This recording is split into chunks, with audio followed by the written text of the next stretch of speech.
sorry, we'll read the verse again.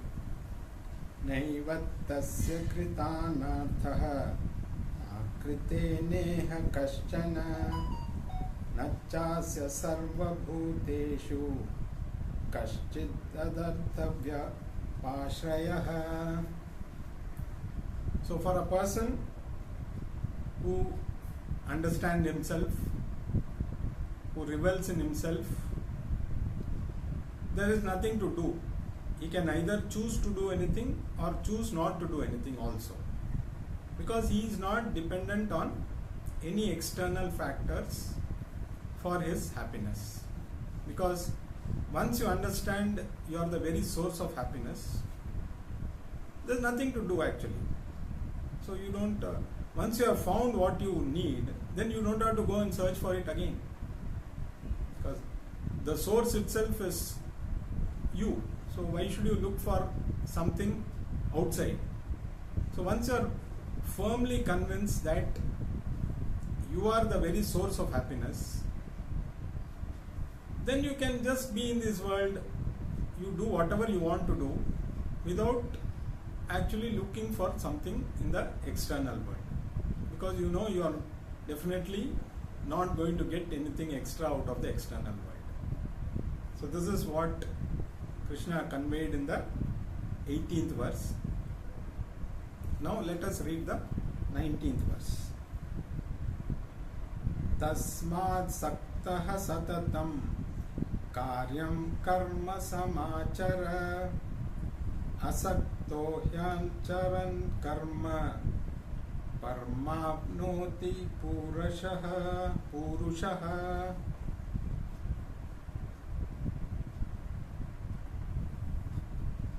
So Krishna says,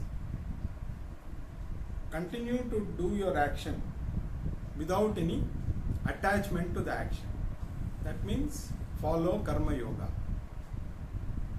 So once you follow karma yoga and you also have the knowledge, then for that person there is nothing to gain or lose. Because all this is for a person who wants to attain moksha. Otherwise, the different types of karma we have seen, we can choose to do. If we are interested in worldly gains, we can choose to do karma accordingly. If you do it following the rules of dharma, there is nothing wrong. You may not be interested in moksha, but if you do the karma without breaking the rules, so to say, and try and get all the benefits that you need, there is absolutely no problem. Only if you try to gain through adharma, which is tamasika karma as we say, by hook or crook you want to gain what you want, then it becomes tamasika karma. So that karma definitely is not good for anybody. Rajasika karma is where you do the karma looking for benefits. You purely, but you don't break the rules. You do whatever is you want to gain, you do that karma. As long as it doesn't interfere with anybody, as long as you follow the rules, you do what is to be, to take care of your likes and dislikes. You want to gain something, you want to have wealth, you want to have family, you want to have position. Definitely Veda doesn't say you should not. But there are certain rules and regulations laid out. If you follow them and you still want to gain whatever you want to, whatever you like, there is absolutely no problem.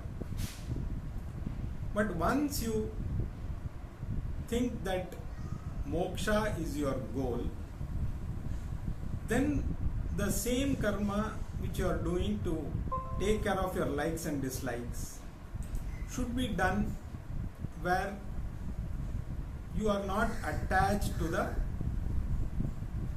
fruits of the action. You don't do it to gain something. You do it because it is to be done, and by doing this, whatever comes as a result, you accept that as prasada. So this is purely for people who follow, who want to attain moksha. If somebody's goal is not to attain moksha, then they need not even study Bhagavad Gita. Very simple. Because it is moksha shastra.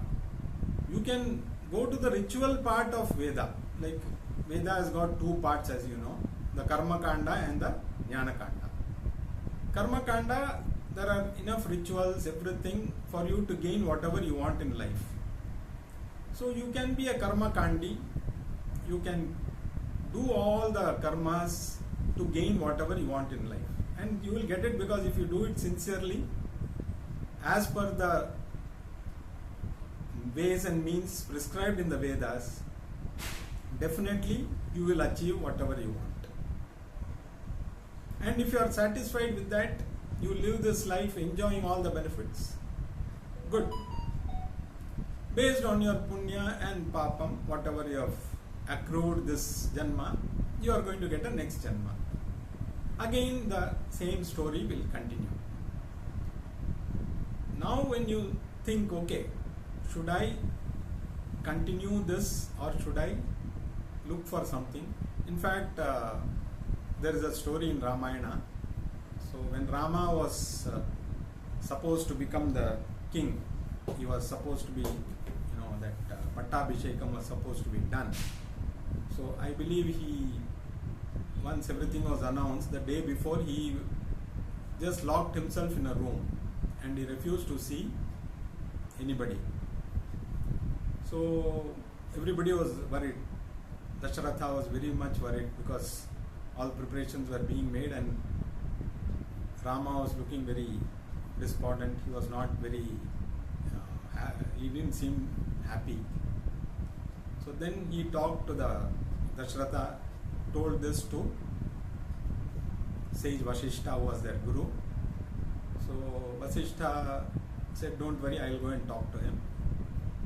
So then Vasishtha met Rama.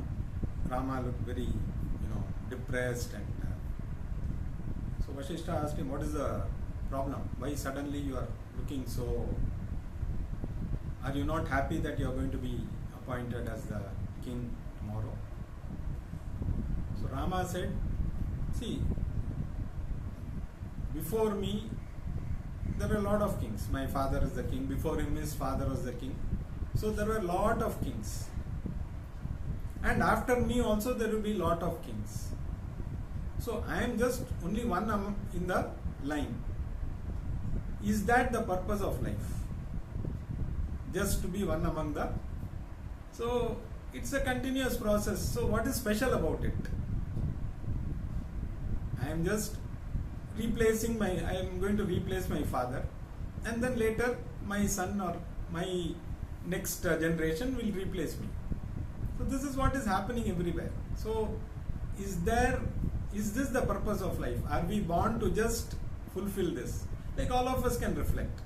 We got educated, we work for big companies. Were we born to serve any of these big companies, whether it's a private company or a government company? Is that the purpose of our birth? Have we achieved, if we have served this company during our working time, does it mean that we have achieved everything? Is that the goal? Ultimately I came to work for BHL or Reliance or whichever, and that has been achieved. Is that the purpose of life? So this is exactly what Rama was telling. We are in different roles. Rama was supposed to become a king. We are looking for my goal is to become the general manager or the MD, or is that the final this thing? Was this the purpose of our life? It is for us to reflect upon. So Rama was reflecting upon what is the purpose of becoming a king? Is that the purpose of life? Was I born just to become the king? So then Vasishtha, Rama was an avatara. but still in that avatara he was like a normal other beings, other human beings. He at no point in Ramayanam, at no point Rama said he is God. Krishna's role was different. So Rama, they say, was the Purushottama, the ideal person. So Rama was a role model. If you want to lead a life, you should be like Rama, the perfect gentleman, as they say. Krishna, you should not follow what he did, but you should follow what he said. So you have to understand Krishna but follow Rama. So that is the ideal way. That is the message given to us by Ramayana and Mahabharata. Ideal life is live like Rama. But if you understand Krishna, you will be able to realize the purpose of your birth. So that is what Krishna tells Arjuna. Now do karma yoga. If you have understood, if you are a jnani, already you are a jnani, even then you have to do, because if you have assumed a role, then you cannot go back on that. In the next verse, this is what Krishna is going to convey again. He is going to give an example. So for a person who does the karma with a karma yoga attitude, for him there is nothing to achieve except purifying the mind. So if you do, if the goal is clear, you want to gain moksha, first you have to purify the mind. For purifying the mind, you do karma yoga. Once you do karma yoga, your mind is ready for jnana yoga. Once you gain jnana yoga, then you attain moksha. But without doing karma yoga, you cannot move to the next step. So at this moment, Arjuna is not a jnani. If he was a jnani, he would not have asked this question. He would not have laid down his arms and refused to fight. So definitely he was not a jnani. So if he was not a jnani, Krishna is telling him, now you do your karma. You can also gain knowledge. Do your karma. Once you gain knowledge, that's the ultimate goal. You don't have to look further. So once you attain this, there's nothing else to be attained in life. So if Arjuna had said, I'm already a jnani and I want to run away, then also he will be exposed, because a jnani will not leave anything half done. So Krishna says, pick up your bow and arrows and do your karma. Once you do your karma with that attitude of karma yoga, with no attachments to the fruit, and then you attain jnanam, you become a jnani, you can do whatever. After that you can choose to do something or not to do something. But till then, you have no choice but to do whatever you are supposed to do. So this is what Krishna is telling now Arjuna. So take up your arms and go ahead and do your duty. Because if Arjuna did not do his duty, if he had taken to sannyas at that moment, all his soldiers would have just gone along with him. There would have been no war. They would have handed over the victory to the opponents without even fighting. Because as a leader, if the leader walks away, whether he is a jnani or not, at that moment he is the leader. His responsibility to ensure that they do the right thing. If he had run away and decided to take sannyasa, all his soldiers would have also followed him. Because the leader's role is very important. So we have different kinds of leaders. Some people assume leadership on their own because they want to gain something. So they move wherever they feel they are going to gain something, and they follow, and there is a group which follows them because they are all interested in, we can see political people who will jump from one party to other because they want to gain something out of it, power, money. Another type of leader who is an idealistic leader, who has got a certain ideology and he thinks that is the right ideology, and his idea, the way he communicates and the way he puts forth his ideology, there are a lot of people who feel that is the right ideology and they start following him. And this becomes even more dangerous than the previous one, because that ideology, if it is not based on anything, if it is based on the Vedic, that is why Veda should always be the basis on which you do your action. If you do something which is not prescribed in the Vedas, definitely you are going to be in the wrong direction. You may think you are going right way, but ultimately it will lead to doom. So that is what has happened. Even you take leaders like Hitler or somebody, he thought, he brought about this thing that Aryan is a superior race and nobody else should survive. Only the pure Aryan race should survive. So his ideology, a lot of people followed, and they were all ultimately destroyed. Even you take communism, Karl Marx ideology, whichever ideology you take, which is purely based on their thinking, their understanding, what they think is right, definitely over a period of time it is going to be doomed. So such leaders are not the role model for society.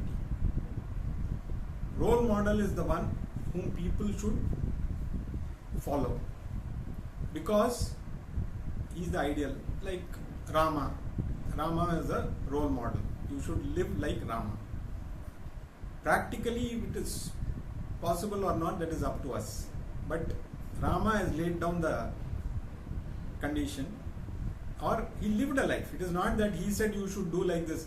You just follow Rama. So the leader, whatever he does, for a child, initially the mother is the role model. So the first teacher is always the mother, then the father, and then the teacher. So this is the normal sequence followed, and that's the best sequence. But nowadays, so the teachers were the role models to teach you the right things. Initially it's the mother which teaches you, then the father, then comes the teacher. How to live in society, what are the duties, everything is taught. But unfortunately today we have film stars, cricketers, and so many other people as role models, which is why there is a lot of chaos everywhere, because they themselves don't lead a proper life. So if they don't lead, you can imagine what kind of followers they will have. So that is why everything that is based on our Vedic teachings, if people follow, everything will be done in a proper way. So that is what Krishna is saying. You cannot run away because you are a leader. If you don't do what you are supposed to do, you are going to mislead a host of others.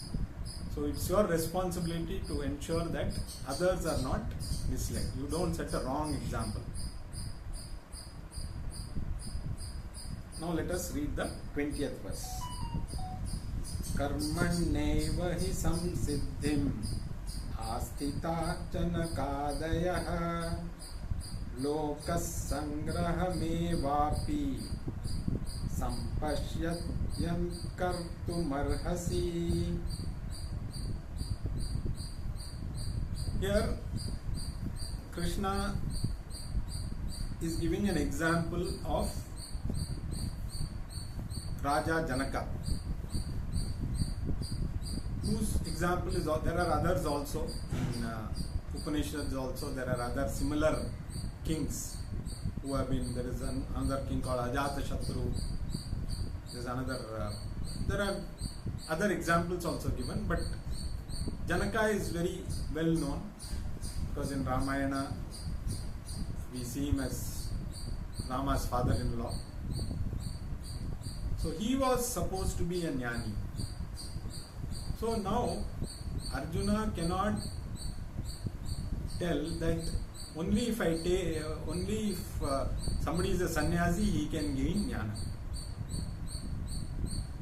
So it is very much possible. So there is hope for all of us, because being in Grihastha Ashrama also you can attain jnanam.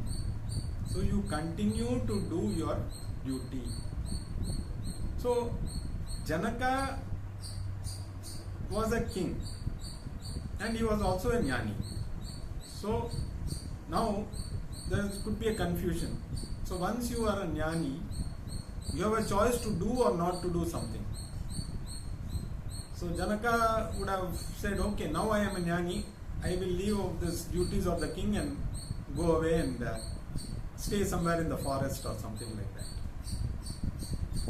In fact, there is a lot of confusion, like people also ask questions that who's a jnani? It's very, because until somebody reaches that state, the person himself can only realize, others cannot understand and others cannot, and that's why that earlier Arjuna had asked, what are the characteristics of a jnani?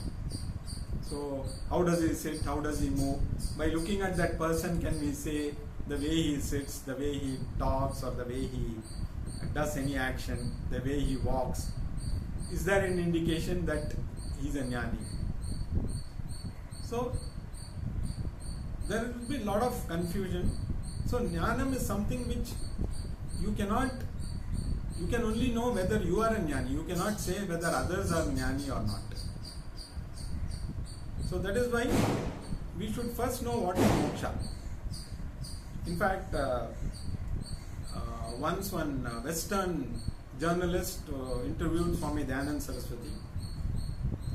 So he asked him, suppose one person becomes a jnani. So he is not attached to any karma. He doesn't gain either papam or punyam.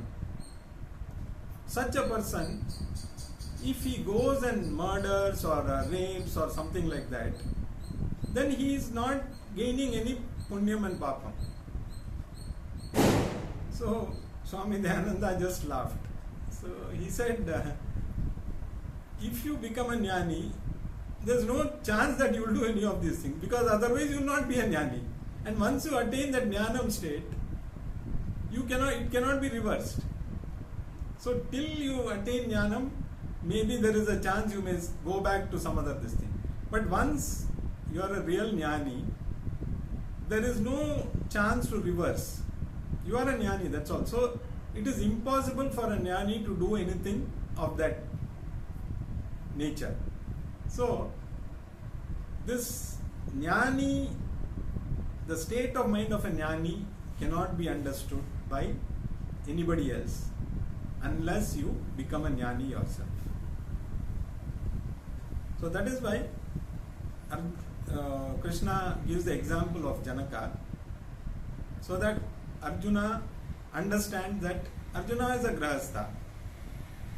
So he can say, only if I take sannyasa I can. So I will now quit, I will take sannyasa and become a jnani. So Krishna says, Janaka lived by doing his karma. And though he had attained that wisdom, he continued to do his role because he was a role model. He was the king, he had to complete his duties, and as per his previous life, this was the role given to him in this life. So just because he became a jnani, he could not drop his accumulated karma, prarabdha karma. So till the exhaustion of this birth, he was supposed to continue whatever he was supposed to do. Suppose he was already a sannyasi, he need not do anything. But he was a king, and everybody looked upon him as their role model, looked upon him to do the right things for the people. So he had to continue doing whatever he was doing at that point in time. So Jnanam, at what point you attain, and if you are doing a particular, if you have attained, like I said, sannyasam, you gain Jnanam when you are a sannyasi, you can continue in that role. If you are not doing anything up to that point, you can continue not to do anything. If you are doing something at that point, you can continue to do the same. So if Janaka was a king, he had to continue to do whatever he was doing. So his prarabdha karma, he was born to exhaust that karma. In the process, he also attained that knowledge. So he realized that there is nothing else for me to gain. But since I am doing this, I have to continue so that others follow me. So that is why this example is given. So you need not become a sannyasi to gain knowledge. You can continue to do whatever you do. Of course, there are so many factors which will come as hindrance for a grahastha. It is not going to be so easy. But you are here today because of your past actions. Whatever life you got now, so you have to continue to do. Earlier you might have been doing with ways and means to gain. You might have been doing with the intention of gaining something. Once you understand this is the goal, okay, then it's only a shift in attitude. Now you continue to do the same actions without actually looking at the benefits, doing what you should do and not doing what you should not do. So this thing should be very clear to all of us. Doing what is prescribed in the Vedas. So that is what is to be done. So Vedas say Panchamahagya. So you should do Panchamahagya. If you don't do, then you may not get this purification of the mind. If you do what should not be done, definitely your mind is not going to be purified. Definitely you are not ready for Jnana Yoga. So it all depends purely on the person's goal. So that is why if goal clarity is there, you are absolutely sure that moksha is my goal, then automatically your attitude while doing karma has to become karma yoga attitude. Once you do that, you purify the mind which is required for jnana yoga. So all this is purely based on the clarity of goal. If the goal is not clear, people need not waste their time to understand Bhagavad Gita, because it is moksha shastra. So if you want to study engineering, you should study engineering books. Okay, you can read them for some information, some knowledge, but if you want to become an engineer, you have to read those books which are required for that. Similarly, if you want to gain moksha, you should do whatever is required for that. So moksha means definitely karma yoga and jnana yoga. Once you understand that, then karma yoga is nothing but doing the action, what is to be done. You cannot skip. So Janaka was just following. You can go side by side. You can purify your mind and also gain knowledge in the process. In fact, they say after the war also, Arjuna took up his arms once again after the 18th chapter, because Krishna told him, if you are convinced, then do whatever you feel is right. He never told him you should do this or you should not do this. He, at that moment, he was convinced and he took up arms and he fought the war and they won the war. But definitely at that point also, it is not that at the end of the 18th chapter Arjuna became a jnani. So I believe he asked Krishna to repeat all that he had said once again after the war. Because having done karma yoga, probably once he did all the actions with that attitude, his mind was purified. Because earlier whatever Krishna had said, he was still in confusion. He was convinced that he had to fight. So there was, and with that attitude of, I am doing this as a duty. It is my duty to fight this war because a lot of people are going to follow me. I cannot run away from this. So having taken up that, with that attitude, he fought the war, and a lot of people were killed, all his near and dear ones. So many people died, so many soldiers died.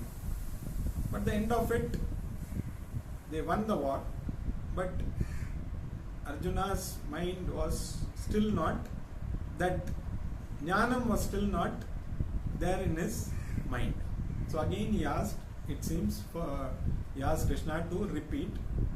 So maybe Krishna did not repeat the same 18 chapters, but since he had already gone through, he would have reminded him of the, so having done karma yoga, he would have told him about the jnana yoga part more to make him understand the self, and probably after that Arjuna might have attained that moksha. So the whole purpose of conveying this to Arjuna is to, for all of us to understand that it is not just that ashrama, sannyasa ashrama, that is going to give you. You can, there are sannyasis who may be wearing the sannyasa outlook outside, but inwardly we don't know. Similarly, there may be a lot of grihasthas who are living in this grihastha ashrama, but they may be mentally following the sannyasa ashrama. So it's the mind which matters, not the place. You may stay in a beautiful ashram, but it need not be, because nowadays ashrams are also become very modern. It's not that old kind of ashrams where there is a small hut kind of a place and you get food once a day, or now we have all modern ashrams with the latest facilities. It doesn't mean that you should not have that. If you are mentally prepared, then in any ashrama you can gain knowledge. But we have to remember that in grihastha ashrama, taking care of our responsibilities and to also gain jnanam, practice karma yoga dutifully, it is more difficult. Doing karma yoga is more easy for a householder, because a sannyasi cannot do the things that are supposed to be done by a grihastha. So this, for purification, this is the only ashrama. So that is why you have to go through all this and then take sannyasa. That is why it was laid out such way. But maybe because of your previous janma, your karmas in the previous birth, bring you to a stage where you are ready for jnana yoga earlier, without going through a grihastha ashrama. So we can see Adi Shankara, or there are a lot of teachers who, even in today's age, Swami Dayananda Saraswati, or such gurus also, they didn't go through the Grihastha-ashrama because probably in their past lives they had gone through, their mind was sort of ready, and in this Janma they come and start off from where they let off. So it is impossible to skip Karma Yoga. So we need not look at a sannyasi, he has skipped Karma Yoga and he is gone directly. It's a if you understand, we are just going through a different this thing in every Janma. It's a continuous process. So you just did all that, now you have come here. So we are only looking at this and saying, how come he got a double promotion? He's directly gone to the next class, I am still in this class. Because he has already done enough to go to the next class. So we cannot, we are not ready. Even if you go to the next class, suppose somebody says, okay, I will give you double promotion. So from 10th standard you go directly to 12th standard or whatever. If you are not ready, definitely you will fail in the 12th standard. So, and somebody who's ready for it, from 10th standard he can jump to 12th standard and still do well because he is prepared. So same thing, if your mind is already prepared for sannyasa in your previous birth, due to some reason you could not continue, you start off from there. Otherwise, in this Janma, whatever, if you are interested in moksha, just understand, continue doing your Karma Yoga, purify your mind. If you are able to simultaneously attain the Jnanam, like King Janaka, you can also gain moksha in this Janma. If not, that Karma Yoga that you have done will help you to start with a better mind in the next birth. So it is all very clearly given. So the basic requirement is to want to gain moksha. Once you decide that my goal is to gain moksha, do whatever is to be done for that. If not, continue to do the way you want to go about things. So that is what very clear message given by Krishna. We will continue in the next class.